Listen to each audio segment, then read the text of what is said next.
Luffy is Nika. Nika is Joy Boy. Joy Boy is Luffy. And so on and so forth. You get the idea. Absolutely massive things are happening right now in One Piece that completely changes our perspective on 25 years of storytelling. Hello and welcome to the Grand Line Review, your source for everything One Piece. My name is Liam and I am legitimately recording this video at 3:24 a.m. because I am honestly just too excited to sleep. That is just how badly I am hooked on these fictional pirates, and in this case even fictional gods, whose purpose are to liberate and generate smiles in a way that doesn't involve poisoning people with horrific artificial fruit. So did you know that there is not only a Luffy Joy Boy, but an entire series of what I am going to label Joy Men? Skypiea, Fishman Island, Elbaf, and Wano. Each of these nations have been isolated from the world in some form or another, be it by choice, chance, or blatant discrimination, all of which have a connection to or even outright worship the sun, and most importantly, each nation even has their own failed Joy Boy. And this is something that only becomes clear in retrospect, but so much so that it's a bit like, I can't believe I haven't seen this until now. And what this means for Luffy right here and now on Wano is huge. Almost as huge as Monkey D. Doggo's need for pats. This certified good boy is going on an adventure and he needs your support. Luckily for every person who subscribes to the channel as a result of this video, Monkey D. Doggo will receive one pat as well as a treat here and there if he's lucky. So subscribe generously because our boy is going to need all of the pats he can get. So weirdly enough, for a series that in retrospect has been entirely Sun God based, our first mention of Nika wasn't until chapter 1018. A panel I'm sure most of you are all incredibly familiar with, but the words from Who's Who have taken on a completely new meaning. Apparently, there was a figure that slaves would pray to in the long distant past, the sun god Nika. Did he exist or did they dream him up? They thought he'd bring smiles to their faces and deliver them from suffering. So the sun god essentially has two jobs. Job number the first, stop the suffering please. And then job number two, do it with a smile, if at all possible. So keep that in mind because other than Luffy, who was the first Joy Boy candidate that we encountered? Well, that would be Noland from the Skypiea saga. A man whose fame for dying with a smile on his face is surpassed only by that of the Pirate King Goldie Roger himself. But 400 or so years ago, Noland found himself drawn to Jaya, where he encountered the Shandian tribe, who were suffering from an illness that they believed to be caused by the gods. Noland, however, a man who believed more in the power of plants than he did in fictional deities, said, "Nuh-uh."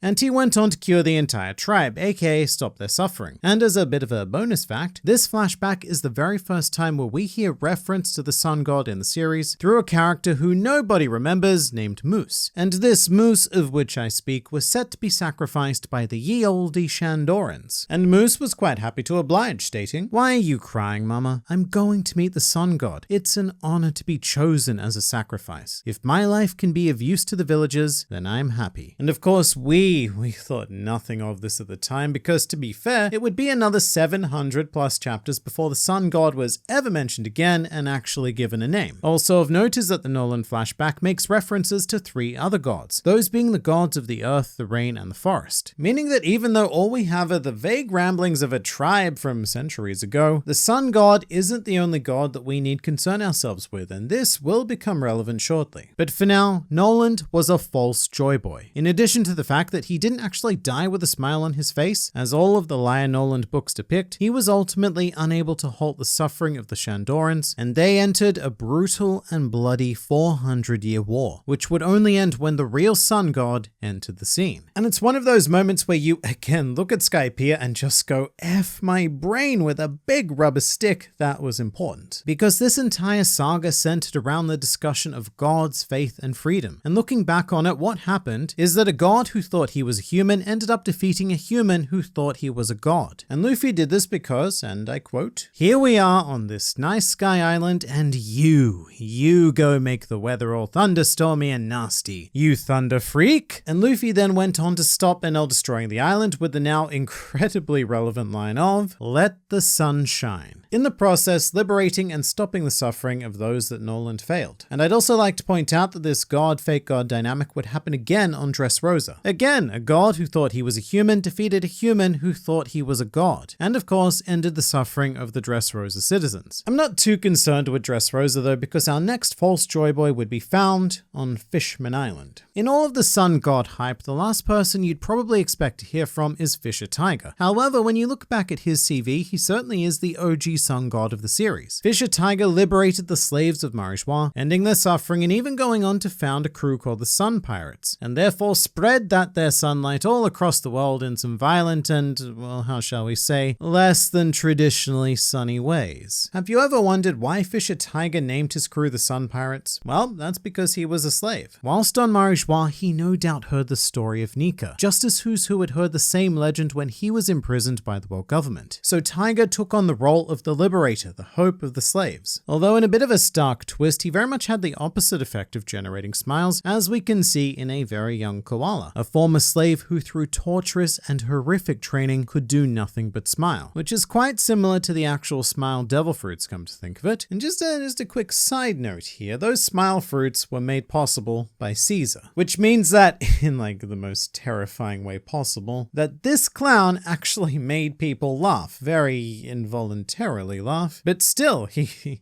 fulfilled his destiny as a clown. But in a bit of a twist in Koala's case, Fisher Tiger did something very unjoy-boyly and actually removed her ability to smile, allowing her to cry for the first time in her life since she became a slave. Fisher Tiger himself also died whilst crying and being unable to finish his mission of liberating the Fishman, another person who couldn't be Joy Boy either. However, he did inspire Jinbei to continue on and inherit his will. Jinbei, of course, became the captain of the Sun Pirates and ultimately found himself serving aboard the crew of the actual sun god Luffy. However, the story of the Fishman is unfortunately incomplete, because we still do have yet to achieve the ultimate liberation of allowing them to live on the surface under the sun, just as Otohime desired. But the person who is set to make that happen is, of course, Luffy, as foretold by Madame Charlie's prophecy thing. Next, though, we move to Elbaf, the most mysterious of our isolated locations, but one that is pretty disgustingly important. The very little we did see of Elbaf took place during the winter solstice, which was described by Mother Carmel as a festival to celebrate the death and rebirth of the sun. The death and rebirth of the sun. Well, I mean, that certainly doesn't sound like something that's literally happened recently. But crazily enough, this theme quite literally played out during Big Mom's flashback. Our young and hungry lass killed the giant Jorul, and Mother Carmel was forced to give birth to a sun homie named Pandora. And I only point out the son's name because Big Mom, or I guess Linlin, as she was known back before she was a mother and significantly less big. I mean, still big, but not, big. But Linlin was then labeled a god of disaster, which is very fitting with the whole Pandora story. And if you wanted to go down this route into Cannibal Town, then we can explore the theme of reincarnation even further, with Linlin inheriting Carmel's devil fruit after a bit of om nom nom, and ending up with her own literal son, the forgotten Charlotte sibling Prometheus. But who is the false joy boy of Elbaf, you're asking? Maybe. I guess I don't know for a fact that you were, but I'm going to answer it anyway. Well, her name starts with B and ends in Ig effing Gigagranny. It's Big Mom. She started out life as an incredibly innocent little thing. I mean, not little, but little there. But she wanted nothing but to help people and for everyone to get along. Unfortunately, everything she attempted to do to make this happen only caused more and more suffering. And then there's also her whole twisted ambition of,